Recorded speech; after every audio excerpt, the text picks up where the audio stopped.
আসসালামু আলাইকুম এভরিওয়ান। আজকে আমরা বাংলাদেশ ডাক বিভাগের যে পরীক্ষাটি হয়েছিল 9/2/2024 তারিখে সেই পরীক্ষার প্রশ্নের সমাধান নিয়ে পড়াশোনা করব। আমাদের এই চ্যানেলে আপনাদের জন্য বিভিন্ন পরীক্ষার জব সলিউশনের ভিডিও আছে এবং ভিডিওতে আমরা এমনভাবে পড়ে দিচ্ছি যাতে করে আপনারা শুনে মুখস্থ করে নিতে পারেন। আশা করছি যারা নতুন এসেছেন তারা সবাই চ্যানেলটিকে সাবস্ক্রাইব করবেন এবং প্রতিদিন পড়া দেখে পড়াগুলো কমপ্লিট করে নেবেন। তো চলুন এখন আমরা আমাদের আজকের পড়া শুরু করি। এখানে কি বলছে, আই ওয়াটার দ্য প্ল্যান্টস। তো এই ওয়াটার ওয়ার্ডটি কি? ওয়াটার ওয়ার্ডটি হচ্ছে আমাদের verb. I water the plants, এখানে ওয়াটার হচ্ছে verb. He came to Dhaka with a view two visiting the parliament. With a view two থাকলে এরপরে ভার্বের সাথে আইএনজি যুক্ত হয়। ঠিক আছে, উইথ আ ভিউ টু থাকলে আমাদের ভার্বের সাথে কত যুক্ত হয়? আইএনজি যুক্ত হয়।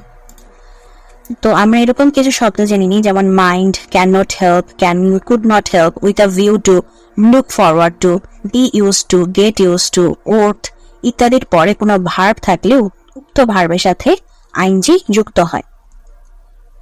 রিমুভ শব্দটির নাউন কি হবে? রিমুভাল। রিমুভ শব্দটির নাউন রিমুভাল। রিমুভ শব্দটির নাউন হচ্ছে রিমুভাল। এরকম এল, এই যে এল সাফিক্স যুক্ত কিছু নাউন শব্দ জেনে নিই, যেমন রিমুভাল, তারপর ড্যানিয়াল, এই যে ডিনাই থেকে ড্যানিয়াল, তারপর অ্যারাইভাল, অ্যারাইভ থেকে অ্যারাইভাল, তারপর অ্যাপ্রুভ থেকে approval. One of my friends is a teacher. যখন ওয়ান অফ থাকে, ওয়ান অফ এর পরে যে সাবজেক্টটি হয় সেটা হচ্ছে প্লুরাল হয়, আর যে ভার্বটি হয় সেটা হচ্ছে সিঙ্গুলার হয়। তো সেই অনুযায়ী হচ্ছে আমাদের প্রথম সেন্টেন্সটাই কারেক্ট, যে one of my friends is a teacher. What is the feminine gender of fox? ফক্সের যে ফেমিনিন জেন্ডার হবে ভিক্সেন। ফক্সের ফেমিনিন জেন্ডার ভিক্সেন। ফক্সের ফেমিনিন জেন্ডার কি? Vixen. The antonym of the word hate. হেটের অ্যান্টোনিম হচ্ছে love, কারণ হেট মানে ঘৃণা করা। এর বিপরীত শব্দ কি হবে? লাভ, ভালোবাসা। Crying need. ক্রাইং নিড মানে হচ্ছে আর্জেন্ট। ক্রাইং নিড মানে হচ্ছে জরুরি দরকার বা আর্জেন্ট। ক্রাইং নিড মানে urgent. Passive form of shut the door. Shut the door এর প্যাসিভ হবে let the door be shut. Shut the door এর passive form let the door be shut. আমি অপমান অপেক্ষা মৃত্যু পছন্দ করি। এখানে যে অপমান অপেক্ষা এরকম একটা মানে একটার থেকে আরেকটাকে বেশি অপছন্দ বা পছন্দ করি এই জিনিসটা বোঝালে প্রিফার ইউজ হয় এবং প্রিফার সাথে টু বসে। তো আমরা দেখতে পাচ্ছি এখানে আমাদের প্রথম অপশনে প্রিফার আছে, দ্বিতীয় অপশনে প্রিফার নেই, সো কাটা। 3 নাম্বার অপশনেও আছে, 4 নাম্বার অপশনেও আছে, বাট আমাদের প্রথম অপশনে টু নেই, সো এটা কাটা। থার্ড অপশনে আছে টু, সো আমরা লাস্ট অপশনটি একটু দেখি নেই, লাস্ট অপশনে টু নেই, সো এটাও কাটা। সো আমাদের অ্যান্সার হবে সি। আমি অপমান অপেক্ষা মৃত্যু পছন্দ করি, এটা হবে I prefer death two dishonour. আমি অপমান অপেক্ষা মৃত্যু পছন্দ করি, I prefer death two dishonour. He is a student of a university. যখন ইউ উচ্চারণ হবে মানে ভাওয়াল থাকা সত্ত্বেও, মানে ভাওয়াল আছে কিন্তু উচ্চারণ হবে ইউ এর মতো, তখন এর আগে এ বসবে। So he is a student of a university. কোনটি কারেক্ট সেন্টেন্স? রিপিট ইট। আচ্ছা, রিপিট মানেই হচ্ছে পুনরায় কাজটা করা, তো সেই জায়গায় আবার এগিং যুক্ত করলে হবে না, মানে এগিং যুক্ত করলে সেটা বাহুল্য দোষ একটা কথা আছে বাংলায়, সেটা হয়ে যায়। সো এটা হবে হচ্ছে repeat it, just repeat it. Correct sentence repeat it. Do or die, এটা হচ্ছে কম্পাউন্ড সেন্টেন্স, যেহেতু অর যুক্ত আছে, so compound sentence. Which one is common noun? Bank. Bank হচ্ছে আমাদের common noun. Hope. Hope এর past form কি হবে? Hope. আচ্ছা, এটা hope না, মানে এই hope না, HOP আশা করা, এই hope না, hope, HOP, hope. So এই hope এর past form হবে hoped, double PED, hoped, double PED, HOPPED, HOPPED, hope. Sheep এর প্লুরাল ফর্ম হবে শিপ। শিপ মানে SHEEP, শিপ এর প্লুরাল ফর্ম বা প্লুরাল নাম্বার হবে ওই শিপ। তো এরকম কিছু ওয়ার্ড আছে যার নাউন মানে সিঙ্গুলার এবং প্লুরাল সেম, যেমন apparatus, cannon, crops, deer, gross, means, piece, salmon, series, sheep, spices, swine এদের সিঙ্গুলার এবং প্লুরাল সেম হয়। ডেফিসিট, ডেফিসিট মানে হচ্ছে শর্টেজ, ডেফিসিট মানে শর্টেজ, ডেফিসিট মানে হচ্ছে শর্টেজ। প্র্যাগমেটিক শব্দের অর্থ বাস্তবধর্মী, প্র্যাগমেটিক শব্দের অর্থ বাস্তবধর্মী।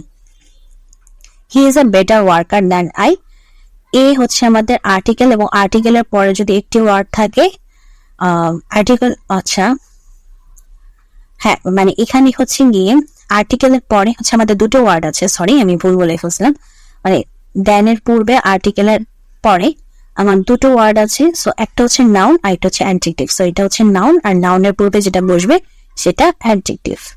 সো এটা হবে আমাদের adjective. He is a better worker than I, এখানে বেটার হচ্ছে আমাদের অ্যাডজেক্টিভ। প্রোক্লেম মিন্স হচ্ছে declare, proclaim means declare. Bouquet, bouquet বানান শুদ্ধ হচ্ছে এই যে এটা bouquet, B O U Q U E T bouquet, B O U Q U E T bouquet, B O U Q U E T bouquet. কারাগারে রোজনামা আছে কার লেখা? বঙ্গবন্ধু শেখ মুজিবুর রহমান, এটা আমরা বহুবার পড়েছি। সঠিক শব্দ বানান হচ্ছে সমীচীন, মাথায় রাখবেন সমীচীন বানানে হচ্ছে দুটোতেই দীর্ঘ ইকার, ঠিক আছে? সমীচীন। তারপর আছে তারিখ, তারিখ কোন দেশি শব্দ? আরবি। তারিখ কোন দেশি শব্দ? আরবি। তারিখ কোন দেশি শব্দ? আরবি। 2 বিঘা জমি কবিতাটি কার লেখা? রবীন্দ্রনাথ ঠাকুর। 2 বিঘা জমি, 2 বিঘা জমি কবিতাটি লিখেছেন রবীন্দ্রনাথ ঠাকুর। 2 বিঘা জমি কবিতাটি লিখেছেন রবীন্দ্রনাথ ঠাকুর। 2 বিঘা জমি হচ্ছে একটি কাহিনী কবিতা, এটি রবীন্দ্রনাথ ঠাকুরের কথা ও কাহিনী কাব্যগ্রন্থ থেকে সংকলিত। এই কবিতার মাধ্যমে কবি দেখাতে চেয়েছেন সমাজের এক শ্রেণীর লুটেরা বিত্তবান প্রবল প্রতাপ নিয়ে বাস করে, তারা সাধারণ মানুষের সম্পদ লুট করে সম্পদশালী হয়, তারা অর্থ শক্তি দাপটের জোরে অন্যায়কে ন্যায়, ন্যায়কে অন্যায় বলে প্রতিষ্ঠা করে। 2 বিঘা জমি কবিতাটিতে কবি এদের স্বরূপ তুলে ধরেছেন। সো 2 বিঘা জমি কবিতাটি কার লেখা? রবীন্দ্রনাথ ঠাকুর। কুসুম কুমারী দেবী কোন জেলায় জন্মগ্রহণ করেন? বরিশাল। কুসুম কুমারী দেবী তিনি কোন জেলায় জন্মগ্রহণ করেন? বরিশাল। কুসুম কুমারী দেবী কোন জেলায় জন্মগ্রহণ করেন? বরিশাল। কবি কুসুম কুমারী দেবী বরিশালে জন্মগ্রহণ করেন। তিনি প্রকৃতির কবি বা রূপসী বাংলার কবি, যিনি হচ্ছেন জীবনানন্দ দাশ, তার মা মানে জীবনানন্দ দাশের মায়ের নাম হচ্ছে কুসুম কুমারী দেবী। তার রচিত একটি বিখ্যাত পঙ্ক্তিটি হলো, আমাদের দেশে হবে সেই ছেলে কবে ও যে কথায় না কাজে বড় হবে, সেটা আর কি। তো কুসুম কুমারী দেবী কোন জেলায় জন্মগ্রহণ করেন? বরিশাল। আর তিনি হচ্ছেন মানে কুসুম কুমারী দেবী হচ্ছেন আমাদের বিখ্যাত কবি জীবনানন্দ দাশের মা। তিলে তৈল আছে, তো এখানে যেহেতু আছে বুঝাচ্ছে, সেটা হচ্ছে প্লাস বুঝানো, সেটা হচ্ছে অধিকরণ কারক, অধিকরণ কারক। সো তিলে তৈল আছে, এটি হচ্ছে অধিকরণ কারক। তিলে তৈল আছে, এই যে অধিকরণ কারক। আচ্ছা, এটা কি করবে? অনেকেই মানে আমাদের অনেকেরই এই জিনিসটা নিয়ে সমস্যা হয় যে তিলে তৈল আছে আর একটা হচ্ছে তিলে তৈল হয়, এই দুইটা নিয়ে সমস্যা হয় যে কোনটা অধিকরণ কোনটা অপাদান, মানে মনে থাকে না। এই জন্য আমি বলি যে কোনো একটা মনে রাখবেন, দুটা মনে রাখার চেষ্টা করবেন না। দুটা মনে রাখার চেষ্টা করতে গেলে তখন কোনোটাই মাথায় থাকে না। যেহেতু এই যে আছে, আছে আছে থাকা মানে কি বোঝায়? প্লাস, মানে আছে, আমার কাছে আছে প্লাস, এটা আমার প্লাস পয়েন্ট। তো এই আছে, এই আছেটা মনে রাখবেন হচ্ছে অধিকরণ কারক। সো এটা মাথায় রাখে, যদি আছে ওয়ার্ডটা না থাকে তাহলে হয়ে যাবে অপাদান, ঠিক আছে? সো আছে ওয়ার্ডটি থাকলে অধিকরণ, আছে ওয়ার্ডটা না থাকলে অপাদান, শেষ, আর কিছু মাথায় রাখার দরকার নেই। বাংলা উপসর্গ মোট কতটি? 21টি। বাংলা উপসর্গ 21টি। বিশেষ্য পদ কত প্রকার? 6 প্রকার। বিশেষ্য পদ কত প্রকার? 6 প্রকার। বিশেষ্য পদ কত প্রকার? 6 প্রকার। এগুলো হলো নাম বিশেষ্য, জাতি বিশেষ্য, বস্তু বিশেষ্য, সমষ্টি বিশেষ্য, গুণ বিশেষ্য ও ক্রিয়া বিশেষ্য। বাংলা ভাষায় কত প্রকার অব্যয় শব্দ রয়েছে? 3 প্রকার। বাংলা ভাষায় কত প্রকার অব্যয় শব্দ রয়েছে? 3 প্রকার। বাংলা ভাষায় কত প্রকার অব্যয় শব্দ রয়েছে? তিন প্রকার। চাচা কাহিনীর লেখককে সৈয়দ মুজতবা আলী। চাচা কাহিনীর লেখক সৈয়দ মুজতবা আলী। চাচা কাহিনীর লেখক হচ্ছেন সৈয়দ মুজতবা আলী। কারক কত প্রকার? 6 প্রকার। কারক হচ্ছে 6 প্রকার। কাজের বিপরীতার্থক শব্দ কি? অকাজ। কাজের বিপরীতার্থক শব্দ অকাজ। গোল্লায় যাওয়া মানে হচ্ছে নষ্ট হওয়া। গোল্লায় যাওয়া মানে হচ্ছে নষ্ট হওয়া। গোড়ায় গলদ বাগধাটির অর্থ হচ্ছে শুরুতে ভুল। গোড়ায় গলদ বাগধাটির অর্থ শুরুতে ভুল। বাংলা সাহিত্যের প্রথম নারীবাদী লেখিকা কে? বেগম রোকেয়া সাখাওয়াত হোসেন। বাংলা সাহিত্যের প্রথম নারীবাদী লেখিকা বেগম রোকেয়া সাখাওয়াত হোসেন। বাংলা সাহিত্যের প্রথম নারীবাদী লেখিকা বেগম রোকেয়া সাখাওয়াত হোসেন। চাষার চক্ষু রচনাটি কোন প্রশ্ন থেকে সংকলিত? রোকেয়া রচনাবলী। চাষার চক্ষু রচনাটি কোন প্রশ্ন থেকে সংকলিত? রোকেয়া রচনাবলী। চাষার চক্ষু রচনাটি কোন প্রশ্ন থেকে সংকলিত? রোকেয়া রচনাবলী। পদ্মরাগ কোন ধরনের রচনা? উপন্যাস। পদ্মরাগ কোন ধরনের রচনা? উপন্যাস। পদ্মরাগ কোন ধরনের রচনা? উপন্যাস। চুল শব্দের সমার্থক নয় হচ্ছে ললিত। চুল শব্দের সমার্থক নয় ললিত। চুল শব্দের সমার্থক তাহলে কারা? কেশ, কুন্ত, চিকুর। চুল শব্দের সমার্থক হচ্ছে কেশ, কুন্ত, চিকুর। ছন্দের জাদুকর কে? ছন্দের জাদুকর হচ্ছে সত্যেন্দ্রনাথ দত্ত। ছন্দের জাদুকর সত্যেন্দ্রনাথ দত্ত। এরপর ডক্টর মোহাম্মদ শহীদুল্লাহ ছিলেন প্রধানত ভাষাতত্ত্ববিদ এবং সাহিত্যিক দুটোই ছিলেন। ডক্টর মোহাম্মদ শহীদুল্লাহ ভাষাতত্ত্ববিদ এবং সাহিত্যিক দুটোই ছিলেন। ডক্টর মোহাম্মদ শহীদুল্লাহ ছিলেন ভাষাতত্ত্ববিদ এবং সাহিত্যিক। ডক্টর মোহাম্মদ শহীদুল্লাহ একজন শিক্ষাবিদ, সাহিত্যিক ও ভাষাতত্ত্ববিদ। তার তিনটা পরিচয় কি কি? শিক্ষাবিদ, সাহিত্যিক এবং ভাষাতত্ত্ববিদ। শিক্ষাবিদ, সাহিত্যিক ও ভাষাতত্ত্ববিদ। 1885 সালে 10 জুলাই পশ্চিমবঙ্গের 24 পরগনা জেলার পেয়ারা গ্রামে তার জন্ম। মোহাম্মদ শহীদুল্লাহ বাংলা সাহিত্যের প্রাচীন ও মধ্যযুগের ইতিহাস রচনা সহ বাংলা ভাষা ও সাহিত্যের বহু জটিল সমস্যার সমাধান করেন।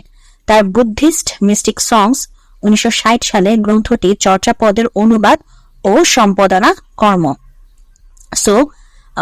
চর্যাপদের অনুবাদের বইটির নাম কি? বুদ্ধিস্ট মিস্টিক সংস। আর এটি কে লিখেছেন বা কে অনুবাদ করেছেন? ডক্টর মোহাম্মদ শহীদুল্লাহ। তিনি প্রথম প্রমাণ করেন যে চর্যাপদ সম্পূর্ণ বাংলা ভাষায় রচিত। এর ধর্মতত্ত্ব নিয়েও তিনি আলোচনা করেন, মানে চর্যাপদে যে ধর্মতত্ত্বের বিষয়টি আছে সেটি নিয়েও তিনি আলোচনা করেন। এরপর হচ্ছে ম্যাথ। ম্যাথ তোমরা এই চ্যানেলে স্কিপ করবো, আমাদের ম্যাথের জন্য আলাদা চ্যানেল আছে। আপনারা এখন যে চ্যানেলে ভিডিও দেখছেন সেটার হোম সেকশনে গিয়ে যদি নিচে স্ক্রল করেন তাহলে আমাদের ম্যাথের চ্যানেলের অপশন পেয়ে যাবেন। ম্যাথ ফর জবস আমাদের চ্যানেলটির নাম। সেটার সাথে সাবস্ক্রাইব বাটন আছে, কাইন্ডলি সেখানেও ক্লিক করে দিবেন, তাহলে আপনারা বিভিন্ন ম্যাথের সলিউশন ওই চ্যানেল থেকে দেখতে পাবেন। তো চলুন এখন আমরা আমাদের এই পড়ায় এখন ব্যাক করি। রূপকল্প 2041 হলো একটি পরিকল্পনা। রূপকল্প 2041 হলো একটি পরিকল্পনা। রূপকল্প 2041 হলো একটি পরিকল্পনা। চীনের মুদ্রার নাম কি? ইউয়ান। চীনের মুদ্রার নাম ইউয়ান। চীনের মুদ্রার নাম ইউয়ান। কোন সালে ডাক্কা বানান থেকে ঢাকা হয়? 1982 সালে। ডাক্কা থেকে ঢাকা, যে ডাক্কা থেকে DACC এর ডাক্কা থেকে ঢাকা হয় 1982 সালে। Sheikh Hasina software technology park অবস্থিত যশোরে। Sheikh Hasina software technology park অবস্থিত যশোরে। Sheikh Hasina software technology park অবস্থিত যশোরে।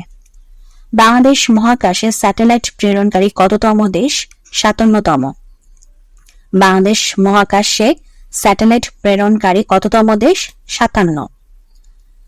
দেশের নবম ইপিজেড কোন জেলায় স্থাপিত হবে? পটুয়াখালী। দেশের নবম ইপিজেড কোন জেলায় স্থাপিত হবে? পটুয়াখালী। দেশের নবম ইপিজেড কোন জেলায় স্থাপিত হবে? পটুয়াখালী। বিশ্বকবি রবীন্দ্রনাথ ঠাকুরের জন্ম তারিখ কবে? 25শে বৈশাখ। বিশ্বকবি রবীন্দ্রনাথ ঠাকুরের জন্ম তারিখ হচ্ছে 25শে বৈশাখ। বিশ্বকবি রবীন্দ্রনাথ ঠাকুরের জন্ম তারিখ 25শে বৈশাখ। গণপ্রজাতন্ত্রী বাংলাদেশের মনোগ্রামে কয়টি তারকা চিহ্ন রয়েছে? 4টি। বাংলাদেশের মনোগ্রামে কয়টি তারকা চিহ্ন আছে? 4টি। বাংলার সর্বপ্রাচীন জনপদের নাম কি? পুন্ড্র। বাংলার সর্বপ্রাচীন জনপদের নাম পুন্ড্র। মুজিব বর্ষের লোগো কে ডিজাইন করেন? সব্যসাচী হাজরা। মুজিব বর্ষের লোগো কে ডিজাইন করেন? সব্যসাচী হাজরা। তো আজকে প্রশ্নের সমাধানটি এখানেই আমরা শেষ করছি। যদি ভিডিওটি ভালো লাগে অবশ্যই ভিডিওতে লাইক দিবেন, চ্যানেলটিকে সাবস্ক্রাইব করবেন। ভালো থাকবেন।